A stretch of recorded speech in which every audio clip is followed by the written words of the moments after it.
સુરતની ઉધના પોલીસે no drugs in Surat city અભિયાન અંતર્ગત ગાંજા સાથે 2 બાળ કિશોરને ઝડપી પાડ્યા હતા.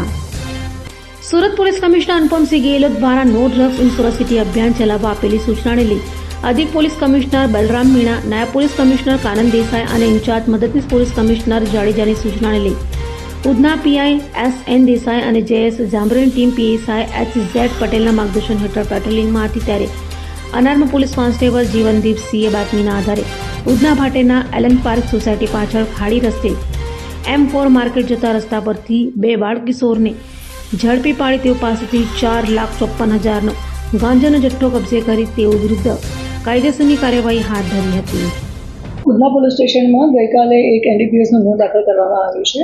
હ્યુમન સોર્સથી અમારી પાસે ઇન્ફોર્મેશન હતી કે ઉધના પોલીસ સ્ટેશન વિસ્તારનો જે ભાટેના એરિયા છે એમાં એલન પાર્ક સોસાયટીની પાછળ જે ખાડીવાળો રસ્તો છે એ ખાડીવાળા રસ્તેથી થઈને 2 ઈસમો નીકળનાર છે જે આ NDPSનો ગાંજાનો અથવા તો જે NDPSનો મુદ્દામાલ છે એ લઈને આવનાર છે.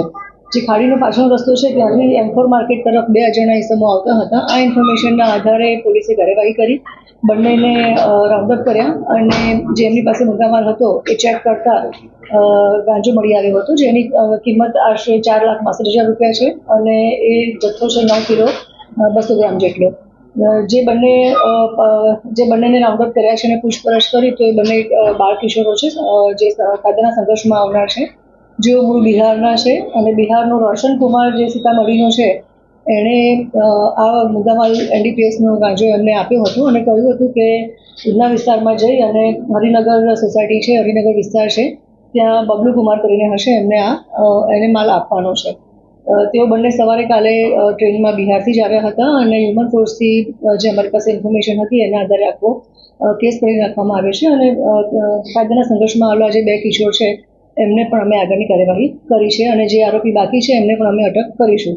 પ્રાઇમરી જે ઇન્ટ્રોગેશન કર્યું છે એમાં એવો ખ્યાલ આવ્યો છે કે જે કાયદાના સંઘર્ષમાં આવનાર એક કિશોર છે એણે હકીકત આપી છે કે અગાઉ થોડા સમય પહેલાં એ 20 કિલો ગાંજો લઈ અને બોમ્બે પણ આપવા ગયો હતો. એનો મતલબ આ એક રેકેટ ચાલી રહ્યું છે જે સંદર્ભે અમે ઊંડાણપૂર્વક તપાસ કરી રહ્યા છીએ અને આગળનું પણ જે આરોપી છે એને પણ અમે અટક કરીશું. અભય થઈને નિષ્પક્ષતાથી નિરપેક્ષ રીતે વાસ્તવિકતાનો અરીસો રૂપી સચોટ માહિતી લાવતો સત્યની સાથે અભય ટાઈમ્સ.